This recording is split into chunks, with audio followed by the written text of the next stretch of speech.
Сега адвокат Росен Рашков, здравейте и добре дошли. Здравейте.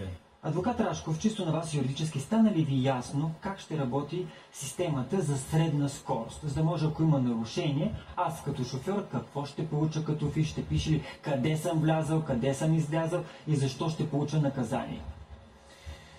На първо място промените, които са направени, са много общи. Те не позволяват без допълнителна регламентация, т.е. допълнително да бъдат приети подзаконови нормативни актове, наредби, техническо обезпечаване да заработи. Просто закона е предвидена такава възможност.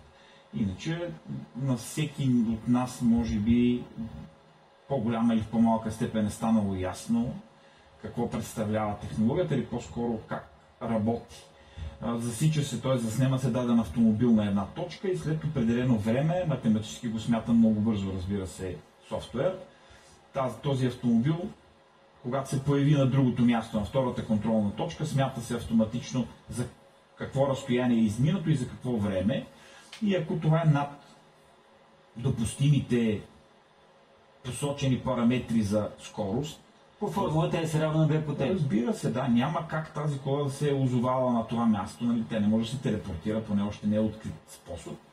Съответно означава, че е карала с по-висока скорост. Сега, разбира се, ще възникнат много способи и начини за хитруване, които според мен ще затрудняват движението. Вероятно ще има моменти за там, където са точките, защото хората рано или късно ще ги научат къде са точките. Те все още не са определени технически къде ще бъдат тези точки. Не трябва ли всяка рампа на тол камерите да бъде стартова и финална точка? Не, няма такава зависимост на този етап. Просто е прието, че тол камерите и общинските камери ще могат да участват за снимането на нарушения по пътя и съответно, че с тази усреднена скорост ще могат да се налагат наказания, т.е. да се установяват нарушения, да се налагат наказания. А как ще се налагат наказания? Защото ще установим, че някой е карал с превишената скорост, но как ще установим с колко точно километър? Защото ако е над 40 км, има едни санкции, ако е под 40 са други санкциите. Така че как ще стане ясно аз с колко километър съм бил над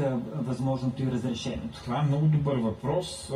Всъщност ще се прави сметки. Математически сметки ще изчислява софтуера, за да прецени с колко евентуално е карано като средна скорост. То това е част от проблема, защото тази система в цяла Европа е отречена вече, че не е ефективна, че води до непропорционални наказания. За сега у нас уредбата е много обща, няма конкретизация, те първа предстои очевидно да конкретизират как ще се изчислява. Те първа предстоят промени да се допълнително да се гласуват и в други закони. И тези камери годни ли са да правят такова засичане? Не трябва ли някакъв софтуер, нещо да се, така да кажа, легализира, да имат сертификат? С други думи, казано накратко, не са готови, защото те трябва да минат стандартизация. Има, т.е. между МВР и Института по метеорология и стандартизация, този същия институт, който контролира радарите, например, на служителите на МВР, той трябва да сертифицира, накратко казано, всяка една от тези камери, да е ясно, че тя извършва верни замервания. Да удостовери, че... Да, и за да има някаква предвидимост. Нали, това ще отнеме време. Аз лично не мисля, че в рамките по-скоро между 6 месеца и една година това е възможно да заработи в момента. Технически не е възможно да заработи.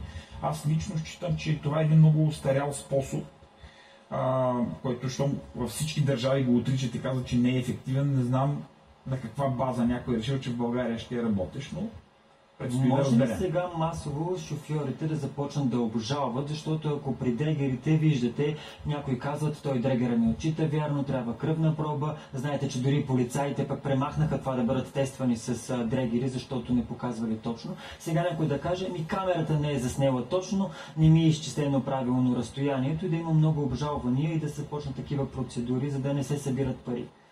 Това е една от последиците, които аз предвиждам, че ще има вълна, буквално потоп, цунами от обжалвания, ще се натовари много съдебната система, защото в началото хората първо, че изобщо това не е възприето като модел у нас. Няма предвидимост, няма обществено доверие към тази система и към този модел на работа. Съответно, всеки един, вероятно още първите периоди, хайде, първата една година ще има огромен обем от обжалване, защото то няма да има и съдебна практика, т.е. съда да го е тълкувал това нещо. Казвате, съда няма да е подготвен за такива решения, но пък в чужбина, как споменахте, че не е толкова честа практика с средната скорост. Защо? Беше доста разпространено в един момент, но в огромна част от държавите е отречено като способ, като неефективно и като прекомерно, непропорционална мярка при налагане на наказание при санкциониране.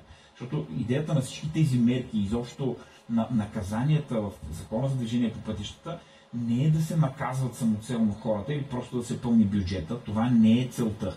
Това е последица. Целта е да направим движението безопасно, да намалеят ПТП-та, да намалеят смъртните случаи на ранените хора и така нататък.